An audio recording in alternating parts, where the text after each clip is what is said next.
Welcome back to Narrations. This is a story about dignity, about what happens when a person is told their whole life that their dreams are unrealistic, inconvenient, or unsafe. It's about friendship that doesn't come from saving someone, but from believing in them. And it's about the quiet courage it takes to leave the place you're told you belong in order to find the place you actually do. This is the story of the Peanut Butter Falcon. Zach has spent most of his life being managed. Not guided. Not taught. Managed. He lives in a nursing home on the outskirts of North Carolina, surrounded by people who are decades older than him, people whose lives are winding down while his is just beginning. The halls smell faintly of antiseptic and television dinners. The days are measured by meal times, medication schedules, and reminders to sit still. Zach does not sit still. Inside him is a constant motion, a restless energy that doesn't understand why the world keeps asking him to slow down. The staff call him sweet. They call him difficult. They call him special. What they don't call him is capable. Every night, Zach watches the same VHS tape until the images blur. On the screen, wrestlers shout and slam into each other with theatrical fury. One man stands out above the rest, loud, fearless, larger than life. The saltwater redneck. Zach knows every move by heart. He mimics the punches, the poses, the confidence.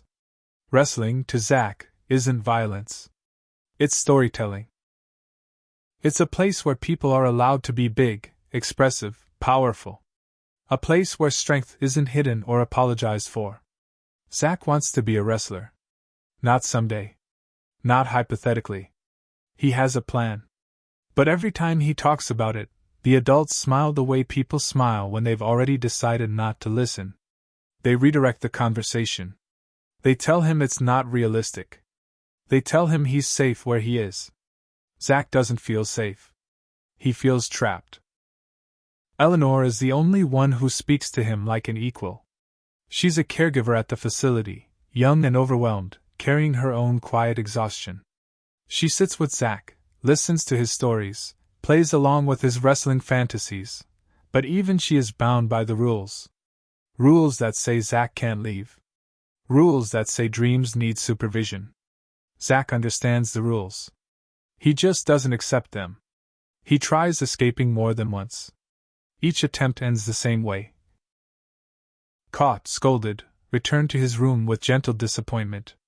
But Zach doesn't feel ashamed. He feels determined. Eventually, he figures it out. He doesn't fight the system. He slips through it. One night, while the facility sleeps, Zach climbs out of a window, drops to the ground, and runs. His heart pounds not with fear, but with exhilaration. Every step away from the building feels like reclaiming something that was never supposed to be taken from him. He runs until he can't anymore. When Zach finally stops, he finds himself near the water. A small fishing boat drifts quietly, tied loosely, rocking with the current. Zach climbs inside and hides beneath a tarp, breathing hard, smiling into the dark. For the first time, no one is watching him. The next morning, Tyler finds the boat. Tyler is moving through life the way someone does when they're not sure what direction matters anymore. He sleeps rough, steals what he needs, and keeps his emotions buried under irritation and sarcasm. He recently lost his brother, a loss so raw he hasn't found words for it yet.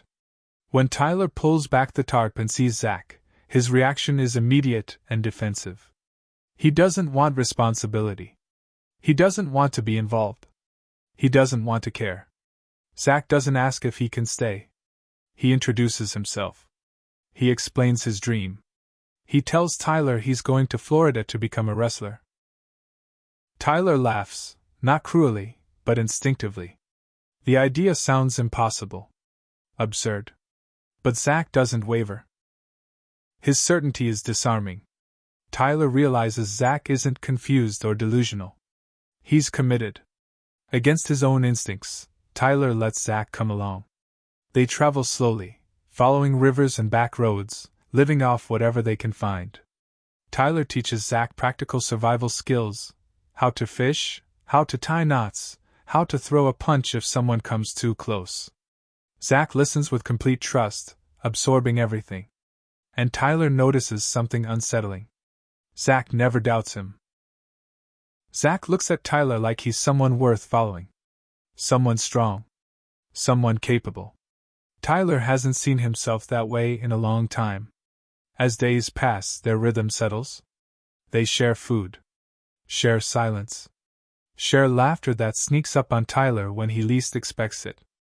Zach talks about wrestling constantly, rehearsing promos, planning matches, imagining crowds cheering his name. Tyler pretends not to care. But he does. Behind them, Eleanor realizes Zach is gone. The panic hits her hard. Not just fear for Zach's safety, but guilt. Guilt for participating in a system that kept someone locked away for convenience. She starts looking for him. Not to drag him back, but to understand why he needed to leave so badly. As Zach and Tyler continue toward Florida, trouble follows. Tyler's past catches up with him in the form of men who want repayment, revenge, answers. Tyler tries to keep Zach out of it, but Zach refuses to be treated like baggage. He is part of this journey. And for the first time in both their lives, either of them is traveling alone. Tyler doesn't remember the last time he woke up without anger sitting somewhere behind his eyes. Before Zach, mornings were about survival, figuring out where to go, what to eat, who to avoid. His life had narrowed into a series of reactions shaped by loss he never allowed himself to feel. The death of his brother left a hollow space Tyler refused to look at directly. Staying restless was easier than staying present. But with Zach beside him, mornings feel different. Zach wakes up early, energized, talking immediately, about wrestling moves, about training, about how close Florida feels even when it's still far away.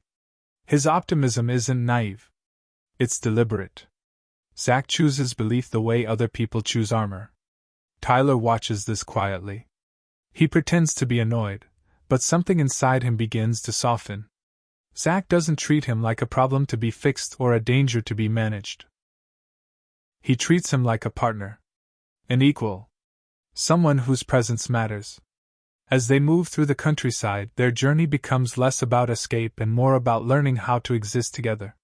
Tyler teaches Zach how to survive the world as it is, how to read people's intentions, how to stand his ground, how to take a hit without folding. Zach listens carefully, practicing each lesson with pride. In return, Zach teaches Tyler something far harder. How to stay. Zach doesn't let Tyler disappear into silence for long. He asks questions. He shares stories. He notices when Tyler pulls away and pulls him back, not aggressively, not forcefully, but persistently. Zach doesn't understand Tyler's grief fully, but he understands loneliness. And he refuses to let Tyler stay there. One evening, after a tense encounter with the men from Tyler's past, the weight finally breaks through. Tyler admits the truth. That his brother drowned, that he couldn't save him, that he's been running ever since. The words come out jagged, unfinished. Zach listens without interrupting. Then he does what he always does. He accepts it. No judgment. No pity. No attempt to make it smaller. Just presence. For Tyler, this is unfamiliar territory. Grief usually comes with advice, with silence, or with avoidance. Zach offers none of those. He simply stays, and somehow, that's enough to let the pain breathe without consuming everything. Behind them, Eleanor is getting closer. As she follows Zach's trail, she sees the world he's chosen, rough, unpredictable, but alive in a way the nursing home never was. She finds evidence of care rather than recklessness. Zach is not being dragged along. He is leading. When Eleanor finally catches up to them, the confrontation is not what anyone expects. She doesn't scold Zach. She doesn't call the authorities. She listens. Zach explains his dream again, not defensively, not desperately, but confidently. Tyler stands beside him, ready to fight if necessary, but Eleanor surprises them both. She believes him. Eleanor joins them on the road, not as a supervisor, but as part of the journey. Together, the three of them form something fragile and rare. a chosen family built not on obligation, but on shared movement forward. As they approach Florida, the destination stops feeling symbolic. It becomes real. Zack trains harder, rehearsing moves, practicing promos, imagining himself not as someone escaping confinement, but as someone stepping into a role he's always known was waiting for him. Tyler watches, conflicted. He wants this for Zack, desperately, but he fears the world won't be kind. Eleanor senses this fear and challenges Tyler gently. Protecting someone doesn't mean deciding their limits for them. When they finally reach the wrestling school, it isn't glamorous. It's dusty, loud, imperfect. But to Zack, it might as well be paradise. The saltwater redneck is nothing like the myth Zack built in his head. He's flawed, tired, human. And that's exactly what makes the moment matter. Zack is given a chance? Not a favor. Not charity. A chance. He steps into the ring, heart pounding, body shaking with adrenaline and joy. He performs the moves he's practiced for years in his mind. He shouts his promo with every ounce of belief he has. And it works. Not because he's perfect. Because he's real. Tyler watches from the side, emotion rising unexpectedly. For the first time since his brother died, Tyler feels something close to peace. Zack didn't need saving. He needed someone willing to walk beside him long enough to reach his own strength. The men from Tyler's past catch up to him one last time. This time, Tyler doesn't run. He faces them, supported by Eleanor and Zack. The conflict ends not with violence, but with choice. Tyler chooses to stop running.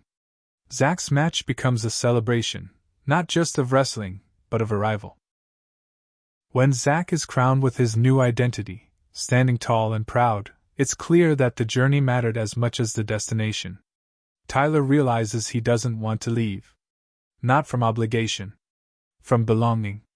The Peanut Butter Falcon is a story about redefining freedom. About understanding that independence isn't about being alone, and strength isn't about toughness. It's about letting people choose their own paths, even when those paths scare us. It reminds us that dreams don't need permission, dignity doesn't require approval, and family doesn't always come from blood. Sometimes it comes from walking the same road together. If you enjoyed listening to this story, please like the video, share it with someone who loves movies like this, and subscribe for more narrations.